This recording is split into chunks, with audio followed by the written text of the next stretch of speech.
Recuerda que también me puedes seguir en mis otras redes como Facebook, Instagram, Twitter o Wattpad.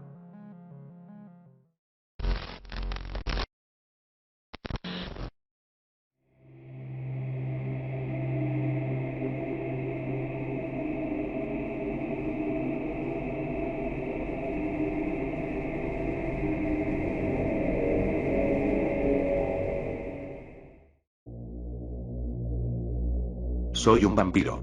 Y en todo el tiempo que llevo existiendo, nada me causa más gracia que la historia que contaré a continuación. Omitiré algunos detalles, pero básicamente, cuando me convertí en un vampiro tuve que aprender varias reglas que forman parte del folclore de mi especie. La luz del sol puede ser perjudicial con una exposición prolongada. No en el sentido de estallar en llamas espontáneamente. Más en el sentido de quemarse con el sol gravemente. Aún disfruto de los amaneceres y atardeceres. La plata provoca una respuesta anafiláctica. No hay nada santo o especial en el material, simplemente la mayoría de nosotros somos alérgicos a él. Lo mismo ocurre con el ajo, aunque no con la severidad de la plata. Es más probable que se desarrollen urticarias con el ajo y convulsiones con la plata.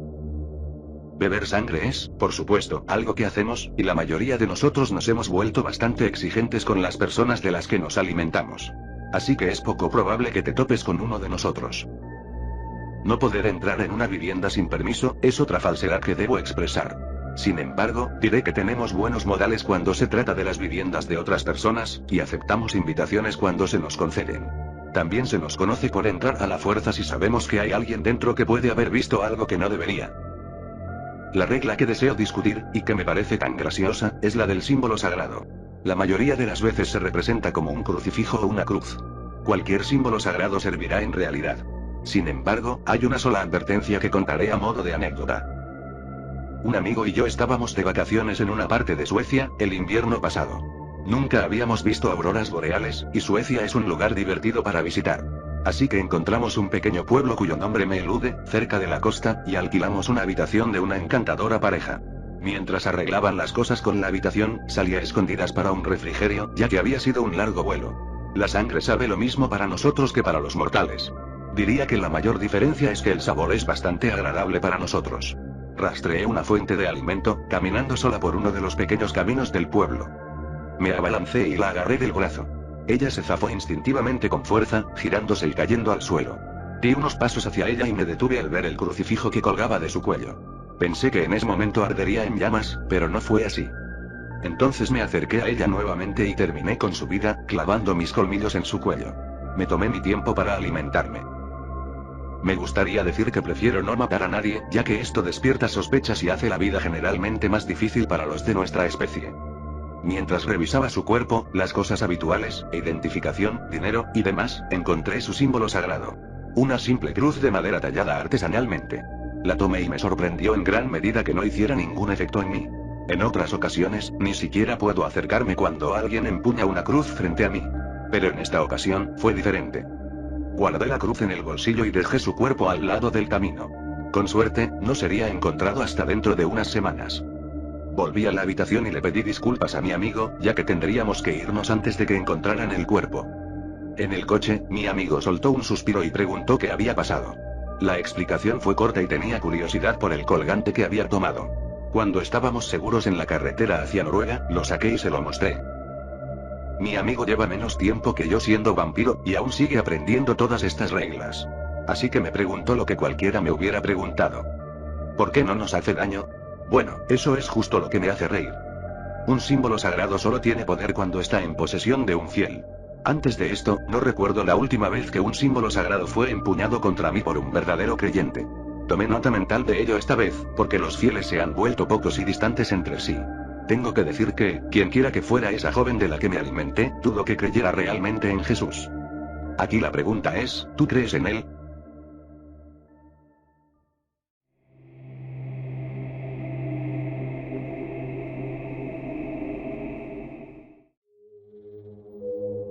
La luna arrojaba su luz sobre las calles del pueblo de nombre Arcángel.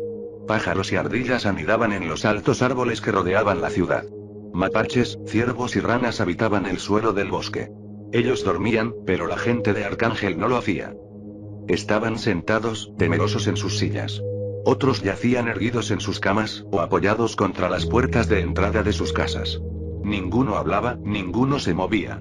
Temían lo que acechaba fuera de sus puertas, lo que recorría sus calles. Un hombre sostenía las manos de su esposa, Cristina. Se miraban ocasionalmente, susurrándose lo mucho que se amaban, mientras los sonidos se volvían más fuertes. Julia, su hija, tenía su manta firmemente cubierta sobre la cabeza y los ojos cerrados, deseando que los monstruos los dejaran en paz. El hombre temía por su hija, pero también temía por sí mismo. Su puerta era golpeada sin piedad. Ángela tenía hambre. Las figuras que plagaban las calles hacían imposible salir de la casa. No había comido en casi una semana, y eso comenzaba a notarse. Nunca había sido la chica más delgada, pero la desnutrición había hecho estragos. Su caja torácica era completamente visible y su rostro se había convertido en una mueca demacrada. Estaba sentada en la única habitación sin ventanas de su casa, el baño del primer piso. Su espejo, ese espejo inútil, se había caído de la pared y se había hecho añicos en el suelo. Sus dedos estaban metidos en sus oídos para ahogar el sonido. La puerta era golpeada sin piedad. Los dos hermanos, Steven y Frederick, se ocultaron en la cochera de su casa. Los dos hermanos no veían nada afuera. Estaban solos, su padre había sido asesinado por las figuras que deambulaban afuera. Su cuerpo fue arrojado a las calles, para pudrirse a la luz de la luna. Los dos hermanos cantaban suavemente bajo susurros, repitiendo las palabras que su madre solía cantar antes de que ella también fuera asesinada. Cantaban para bloquear los sonidos de ira que venían de más allá de la puerta de la cochera. Se abrazaban y cantaban. Su puerta también era golpeada sin piedad. La tienda de la esquina estaba tapiada, pero el dueño y su hija podían ver fuego a través de las rendijas en las tablas. Fuego y figuras oscuras que gritaban, rugían y se golpeaban contra las paredes. La niña lloraba en los brazos fríos y temblorosos de su padre. Las paredes eran golpeadas sin piedad. La noche avanzaba y los golpes nunca cesaban. Los habitantes de Arcángel se abrazaban a sí mismos y entre ellos, y lloraban. Gloria y Laura se escondían debajo de su cama. El pequeño Ricardo se escabullía dentro de su armario. La familia Morrison se tomaba de las manos en el sótano. Ninguno de ellos escucharon la puerta principal derrumbarse. Afuera, en las calles, las figuras sostenían antorchas. En sus manos llevaban estacas de madera y alrededor de sus cuellos colgaban crucifijos. Estaban furiosos. Los vampiros de la ciudad de Arcángel debían ser destruidos.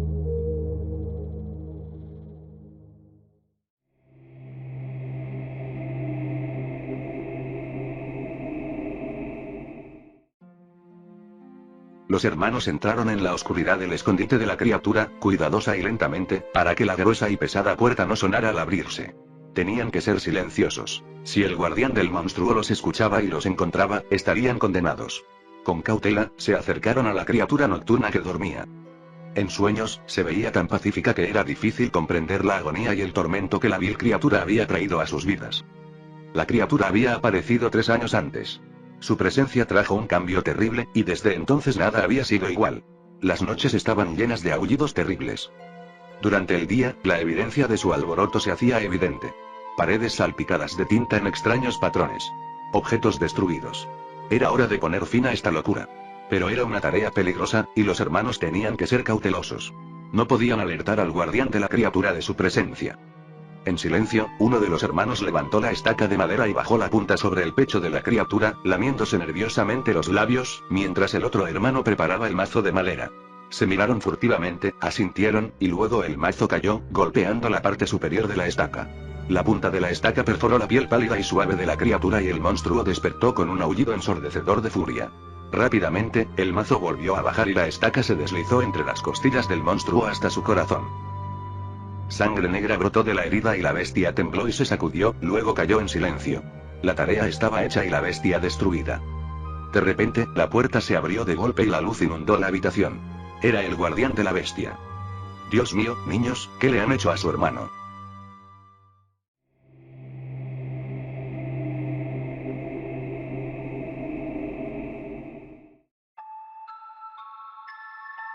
No importaba qué comida le diéramos a mi hija, ella no comía.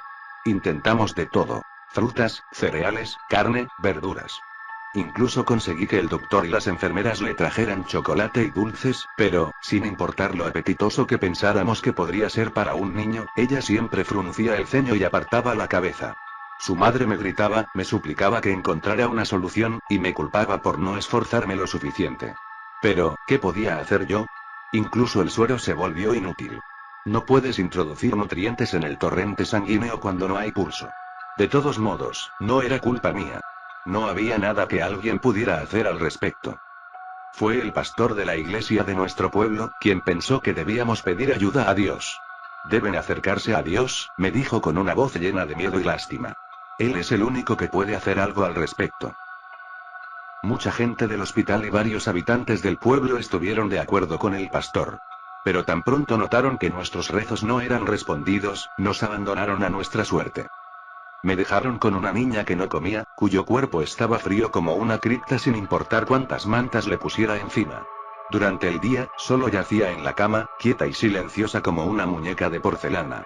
Si despertaba durante la noche, nunca la vi, pero sé que al menos se movía. Y aunque todavía parecía una niña, llamarla así se estaba convirtiendo gradualmente en una mera analogía. Su piel era tan blanca como la leche. No salía aire de sus fosas nasales.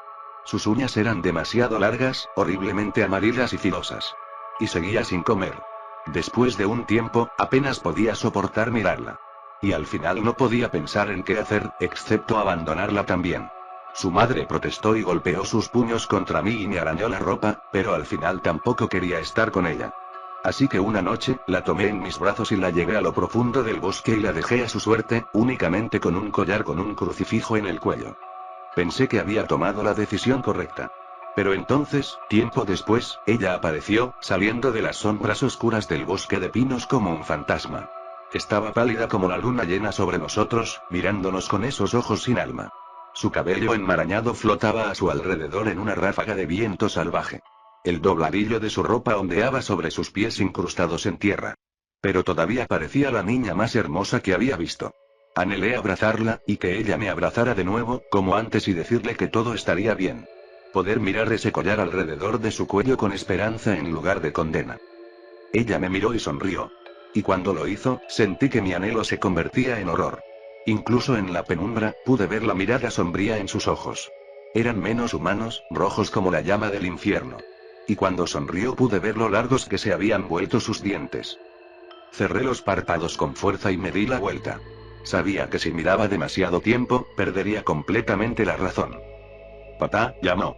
Su voz danzaba a través del aire frío con bastante debilidad. Papá, te extraño, ¿por qué me dejaste sola? Abrí la boca para decir algo, cualquier cosa.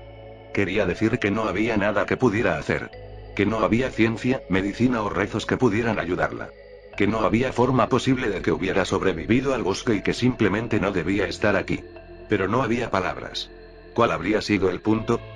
Reuniendo todas mis fuerzas corrí hacia adentro, bramando y sollozando.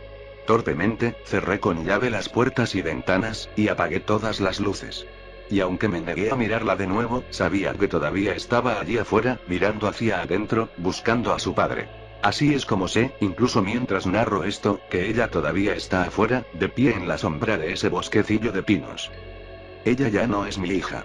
Ahora es una cosa muerta, de alguna manera traída de vuelta a la vida para vagar durante las horas más sombrías.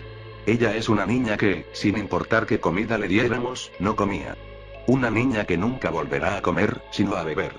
Una niña que espera fuera de mi casa, mostrando sus colmillos y sonriendo.